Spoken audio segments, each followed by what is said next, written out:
안녕하세요. 저는 올해 33살인 직장인 여성이랍니다. 저는 20대 마지막인 29살 때 지금의 남편을 만났어요.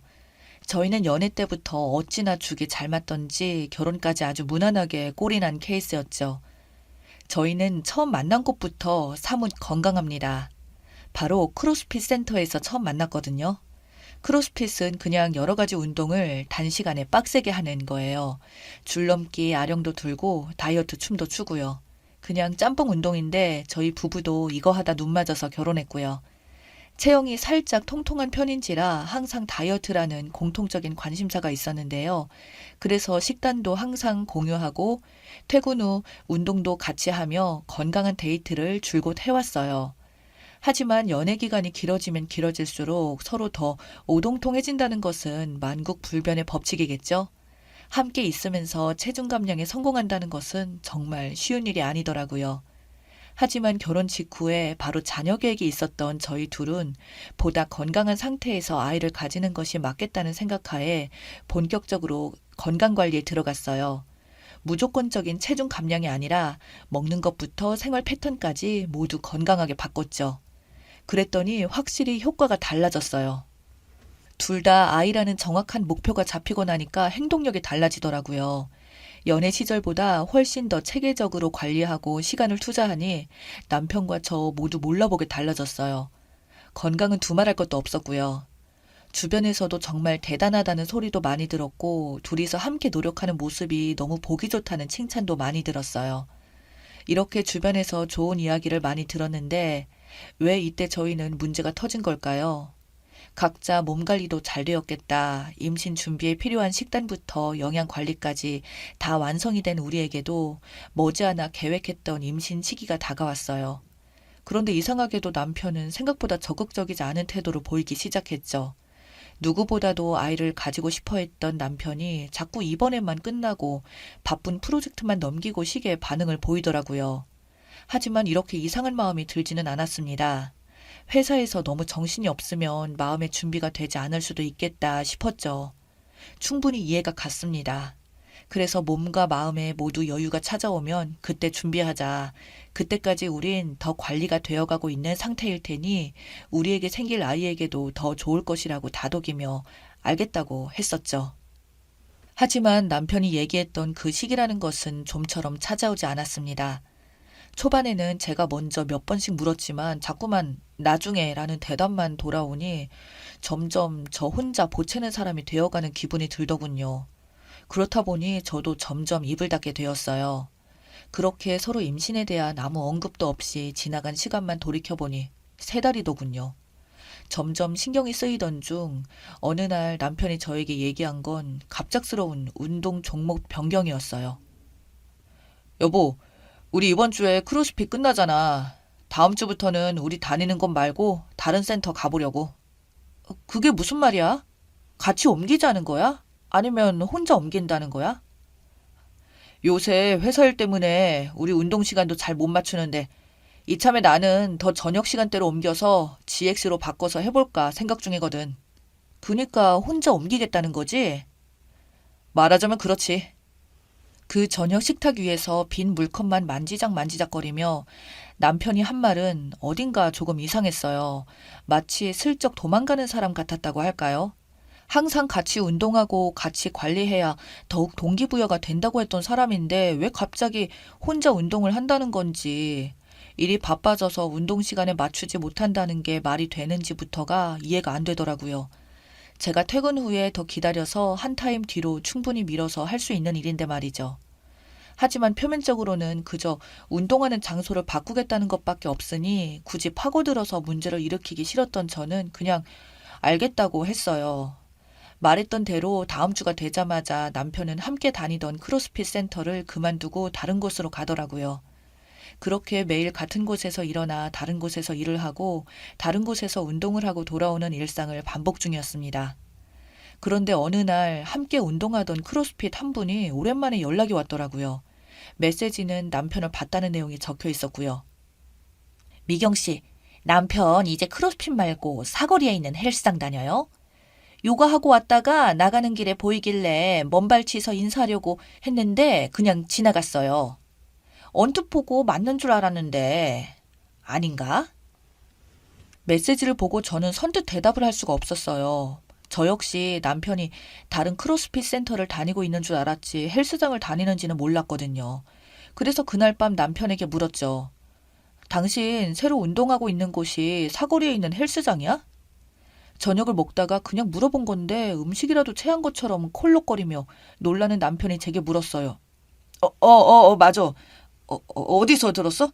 아, 참. 내가 말을 안 했었지? 크로스핏 다른 곳 알아보다가 영 마음에 드는 곳이 없어서 사거리의 헬스장에서 근력에 집중하고 있지. 수업 시간이 따로 정해져 있는 게 아니라서 지금 내 업무 상태로는 괜찮은 것 같아. 당황한 듯 장황하게 설명을 늘어놓는 남편을 보면서 뭔가 이상해도 이상하다는 느낌이 확실히 들었어요. 운동을 옮긴 지는 벌써 몇 달이 지나가고 있는데 그동안 함께 먹은 저녁 밥상이 몇 번이었는데 이걸 이제서야 알려주는 것 자체가 확실히 숨긴 거잖아요. 저는 바보 같다던지 아니면 더 확실한 무언가가 필요했던 건지 그날 저녁에도 그저 고개만 끄덕거리며 그 이야기를 넘겨버렸어요. 남편은 안심하는 듯 보였죠. 그렇게 날은 또 지나가고 저는 여느 때와 다름없이 원래 다니던 센터에서 다른 회원분들과 열심히 운동을 배우고 있었어요. 센터에서 가장 친한 이웃 한 명이 탈의실에서 저에게 조심스럽게 말을 꺼내더라고요. 미경 씨, 요즘 회원들 사이에서 남편 이야기가 자주 나와. 미경 씨는 모르는 것 같아서 괜히 신경 쓰이더라고. 센터에서 들은 이야기들은 정말 충격적이었어요. 함께 운동하던 분들의 대부분이 이웃이다 보니 여기저기서 남편 목격담이 나오고 있었나 보더라고요. 목격한 장소는 대부분 사거리 헬스장인 아래층 카페, 그리고 헬스장 건물 지하 주차장이었고 그 모든 목격 장소에서 남편은 혼자가 아닌 누군가와 함께였다고 해요. 회원들은 항상 저희 부부와 오랫동안 함께 운동을 해왔던 사람들이기 때문에 남편 옆에 동행자가 제가 아니었다는 걸 누구보다 잘 알고 있었던 거죠. 이제서야 막연했던 모든 퍼즐들이 하나씩 제자리를 맞춰가는 듯 했어요. 원래는 메시지나 전화 말고는 스마트폰 사용을 거의 안 하던 남편이 어느 순간부터 매일 SNS 해시태그에 헬스 중독 등의 짓궂은 단어를 써가면서 본인의 운동 사진을 꼬박꼬박 올리는 것도 이상했고, 저와 따로 하는 운동을 하는 건 알겠는데 운동하는 시간이 부쩍 길어졌다는 것도, 누구보다도 원하고 보채던 임신 계획을 거의 반년 이상 질질 끌고 있는 것까지 모두 그림에 맞춰가는 퍼즐처럼 착착 맞아 떨어지더라고요. 그 와중에 신기했던 건 너무 오랜 시간 동안 저와 소원하게 지냈던 그의 모습을 봤기 때문인지 심장이 쿵 떨어지는 기분이 든다거나 손발이 떨리지는 않았어요. 뭔가 초연하고 비상한 마음이 든다고 할까요? 내 눈으로 봐야겠다, 증거를 남겨야겠다는 생각밖에 들지 않더군요. 그 다음날부터 저는 저녁 운동을 가지 않고 남편의 뒤를 밟았어요. 헬스장까지 바로 따라 들어가진 않았고 언제 회사에서 나오는지, 집에서 저녁을 먹고 바로 헬스장을 가는지, 언제 나오는지까지 차근차근 남편의 패턴을 지켜보았죠. 대부분 이동 시간은 매일 비슷했어요. 가소로 왔던 건 그렇게 바쁘다고 했던 회사에서는 매일 칼퇴근을 하고 있었더라고요. 매일 저녁 밥상에서 일 때문에 머리가 아프다고 하던 그의 표정이 오버랩되면서 어찌나 기가 차던지 대충 일주일 정도를 지켜보고 나니 언제쯤 헬스장에 들이닥치면 제대로 현장을 목격할 수 있을지 타이밍이 잡혔어요. 동년배로 보이던 짧은 똑 단발의 그녀는 매일 남편과 헬스장 앞 카페에서 테이크아웃을 하고 헬스장 건물 지하 주차장 차 안에서 커피를 마시고 함께 운동을 하고 나오더군요. 블랙박스 저장본 역시 증거를 위해 미리 교체를 해두었지만 차마 열어보지 못하겠더라고요. 안 봐도 뻔한 장면들 때문에 이성을 잃을 것 같아서요. 재생해보는 건 잠시 보류해두기로 했죠. 드디어 결전의 날이라고 해야 할까요? 남편과 그 여자가 헬스장에 올라가고 약 30분이 지난 뒤 저 역시 뒤따라 올라갔어요.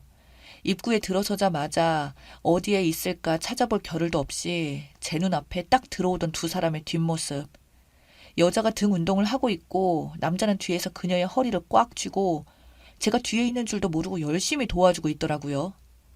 매일매일 하는 운동인데 어찌나 웃음꽃이 피어나던지 누가 보면 정말 간 만난 커플 둘이 운동 데이트라도 하는 것처럼 보기 좋은 한 장면이더라고요. 한 세트 끝날 때마다 머리를 쓰다듬었고 엉덩이 치질 않나 부인으로서 뒤에서 보고 있는데 참 헛웃음이 저절로 나오더라고요.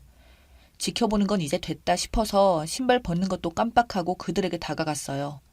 어찌나 즐거웠는지 제가 바로 뒤까지 가서 어깨를 툭툭 치기 전까지도 남편은 제가 뒤에 온 줄 모르더군요. 남편은 뒤를 돌아보자마자 무슨 귀신이라도 본 것처럼 기겁을 했어요. 여자는 제 얼굴이 초면이다 보니 그런 남편의 행동을 발견하지 못하고 아주 자연스럽게 기구 앞에 세워둔 남편의 휴대폰으로 영상을 확인하고 있더군요. 뭘 보고 있나 싶어서 다가가서 같이 보니 매일 둘이서 운동하는 모습을 세트별로 영상으로 찍어놨더라고요. 남편의 SNS에 올렸던 운동 일지들은 셀프로 찍은 게 아니라 서로 찍어두고 함께 찍고 하면서 본인 부부만 업로드한 거였네요. 어떻게 집에서 도보로 30분도 안 걸리는 시내 한가운데서 헬스장에서 이럴 수가 있는지 나랑 운동 시간이 겹치면 안 걸릴 수도 있다고 생각한 게 너무 우습고 화가 났어요. 정신 나간 것들. 니들 운동은 잘 되냐?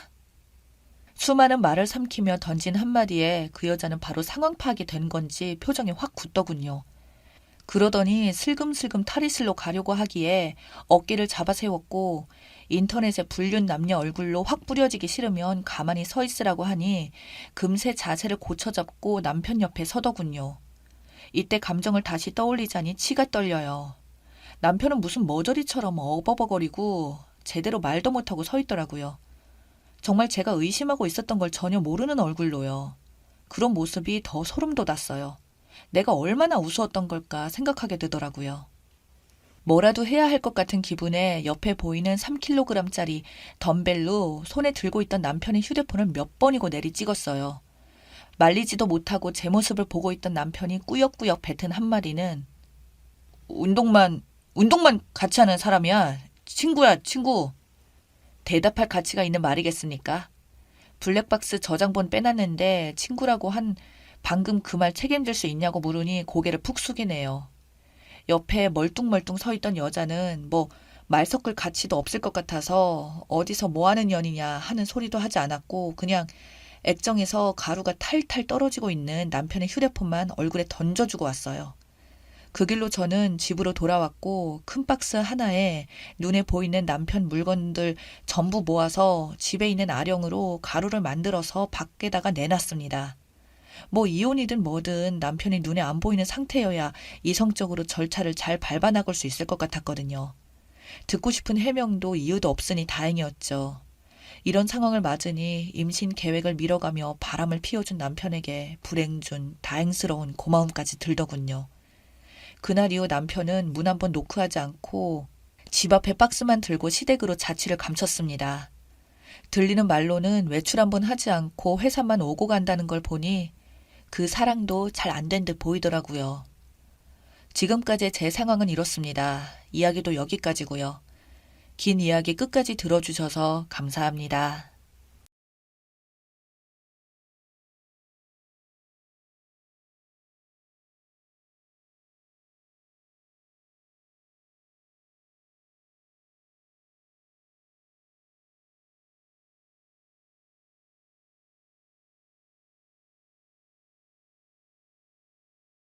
안녕하세요. 저는 30대 후반에 접어드는 남성입니다. 제 어린 시절은 남들과 달랐어요. 일단 저의 진짜 생일을 모릅니다. 왜냐하면 기억조차 나지 않던 1살에서 2살쯤 길에서 경찰관 분이 저를 발견하셔서 경찰서에서 출생신고를 했다고 합니다. 그 때문에 저는 제 나이가 몇 살인지도 정확한 나이도 정확한 생일조차도 몰라요. 그렇다 보니 경찰서에서 출생신고한 날이 제 생일이라고 알고 있습니다. 그 뒤로 기억이라는 걸 자각하게 될 즈음의 시작은 보육원이었습니다. 저는 그때부터 부모가 누구인지도 모르는 채로 살아갔어요. 그러다가 5살 무렵 처음으로 양아버지에게 입양을 가게 되었습니다. 그때는 입양 간다는 것 자체가 너무나도 좋았던 것 같아요. 그 어린 나이에 아무것도 잘 모르지만 그저 저를 누군가가 필요로 하는구나 라는 생각이 들었고 그곳에서 정말 열심히 살으려는 노력했습니다. 제가 입양 갔던 그 집은 잘 살았던 부유한 집이었습니다. 보육원에서는 꿈에서조차 다 할 수 없었던 저만의 개인 방을 시작으로 침대, 그 당시 사람들이 거의 없던 컴퓨터까지 있던 집이었어요. 그러나 그런 천국 같은 생활이 변하기 시작한 것은 2년이 지나지 않아서였습니다. 양부모님은 사실 자식을 못 가지는 사람들이었어요. 그러나 학구열은 강했고 명예욕도 강했기 때문에 저에게 공부를 시켜서 천재로 키우고 싶다고 말하셨고 저를 많은 학원에 보내고 밤낮 없이 공부를 시켰습니다. 특히 제가 진도를 잘 따라가지 못하자 새엄마는 새벽 5시 당시 6살이던 저를 깨워서 자신이 출근하기 전 2시간씩 공부를 시키고 제가 못할 때마다 화를 내면서 심지어 회초리까지 들었어요. 저는 진짜 많은 노력을 했지만 항상 새 부모님의 기준보다는 부족했나 봅니다. 그런 이유로 양부모님 둘이서 매번 저 때문에 싸움을 하고는 했어요. 서로가 다투고 싸우며 왜 저런 걸 데려왔냐며 당신이 임신을 못하기 때문에 이런 일이 생기지 않았냐며 서로 항상 같은 식의 말들을 하면서 계속 싸웠습니다. 당시 7살이던 저에게 아직도 기억에 남아있을 정도니 얼마나 자주 싸웠는지 알 수 있을 겁니다. 그렇게 매번 싸우는 것도 이제 지쳤는지 이제 양아버지는 저한테 성질을 내기 시작했어요. 그리고 어느 날부터인가 제가 다니던 수많은 학원도 모두 다 끊어버리면서 말을 하더군요. 너같이 해도 안 되는 놈에게는 아무것도 지원해줄 필요가 없다며 방에 있는 책상마저도 없애버리더군요. 책상도 없어지고 제가 가지고 있던 장난감들도 전부 다 어디로 없애버렸습니다. 그 뒤로 식사조차도 저랑 같은 식탁에서 먹지도 않았고 저는 바닥에 앉아서 밥을 먹어야만 했습니다. 양아버지는 그러면서 저에게 천한 놈은 천하게 다뤄야 된다면서 그동안 어떤 놈의 자식인지도 모르는 천한 놈에게 투자한 시간이 너무도 아깝다며 앞으로 바닥에서 밥 먹고 바닥에서 자라고 하더군요. 그 문제로 또 양부모님 둘이서 엄청 자주 싸웠습니다. 결국 양어머니는 양아버지에게 이런 인간 이하의 행동을 지켜볼 수가 없다면서 당신 같은 미친 인간이랑 도저히 같이 못 살겠다며 집을 나가버렸고 그대로 이혼을 한 걸로 알고 있습니다. 그렇게 양어머니가 집을 나가고 나서 그때부터는 고아원이 그리워질 정도의 생활이 시작되었습니다. 바닥에서 자고 양어머니가 먹고 남은 음식들을 주워 먹고 나중에는 제 방도 없앤 채로 창고방에서 재웠으니까요. 학원도 안 다니면서 제가 할 수 있는 일은 양아버지가 나가면서 저에게 시킨 방 청소하는 일이었습니다. 고작 7살의 나이에 그 집을 청소하기 위해 키가 닿지 않는 곳도 있어서 청소를 하다가 넘어진 적이 수없이 있었습니다. 그럼에도 불구하고 어린 제가 청소를 해봐야 성인 기준으로 눈에 안 차니까 제가 한 집 청소가 너무 마음에 안 든다며 집에 와서 저에게 욕을 하고 구타하는 양아버지가 너무나도 밉고 서러웠습니다. 저는 너무 괴롭고 힘들어서 양아버지에게 보육원으로 다시 돌아가고 싶다고 말까지 해봤지만 양아버지는 저에게 누구 맘대로 돌아가냐면서 너한테 쓴 돈만큼 일하고 가라고 말씀하시더군요. 그 이후로 그런 생활을 2년 넘게 하면서 용돈이나 학비를 제대로 못 받고 국민학교를 다녔습니다. 결국 제 사정을 알게 된 당시 국민학교 선생님이 신고를 해주셔서 양아버지의 그늘에서 벗어날 수 있었어요. 그 아버지라는 인간은 저를 괴롭힌 혐의가 인정되었지만 나중에 성인이 되어 듣기로는 집행유예로 실제로 실형 같은 건 받지도 않았다고 합니다. 그때부터 저는 제가 아무것도 아닌 인간처럼 여기는 사람들에게 뭔가를 보여주고 싶었습니다. 친부모에게 버려지고 양부모한테까지 버려진 제가 그 자리에서 마냥 주저앉았으면 그야말로 이 세상에서 쓸모없는 존재가 되는 거니까요. 제 기억에는 없지만 길거리에서 버려진 저를 살려준 분도 있었고 저를 지옥 같은 그 집에서 벗어나게 도와준 선생님들도 있었고 어쩌면 저 같은 고아도 세상을 살아갈 수 있게 도와준 것이 바로 그분들이었기에 저도 누군가에게 도움이 되는 그런 사람이 되고 싶었어요. 양부모님의 집에서 공부를 못한다고 하면 구박을 받았지만 그건 양부모님의 기준이 너무 높았던 것인지 아니면 그곳에서 버려지지 않기 위하여 노력했던 습관들이 남아있어서 그런 건지 저는 공부를 하는 것에 엄청난 어려움이 있었습니다.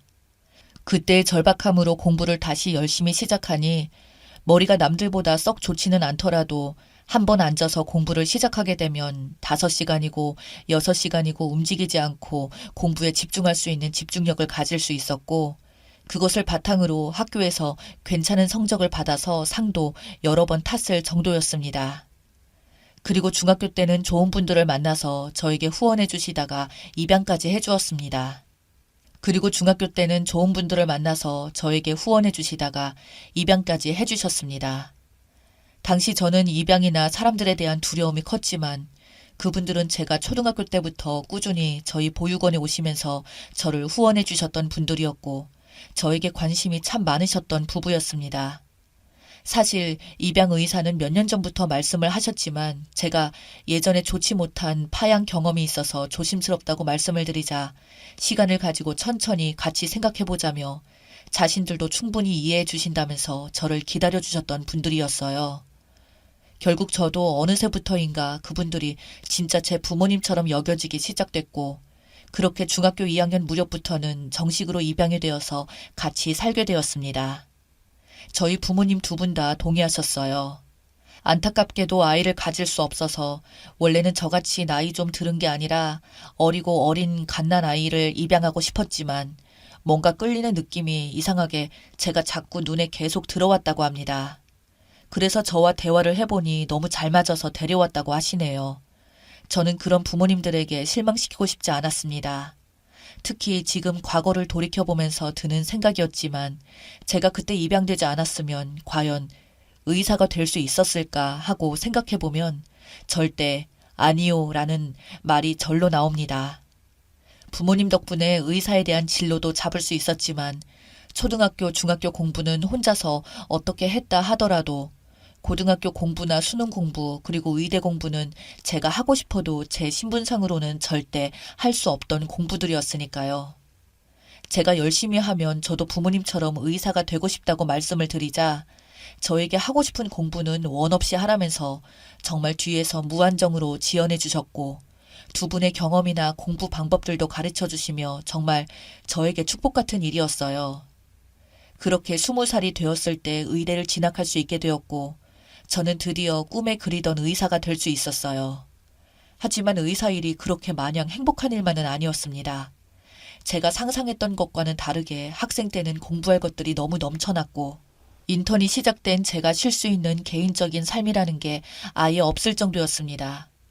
집에 들어간 날보다 병원에서 날밤 새며 자는 날이 더 많았으니까요. 거기에 좋은 환자분들도 많았지만 난동을 부리는 사람들도 겪으며 울고 웃는 날이 많았어요.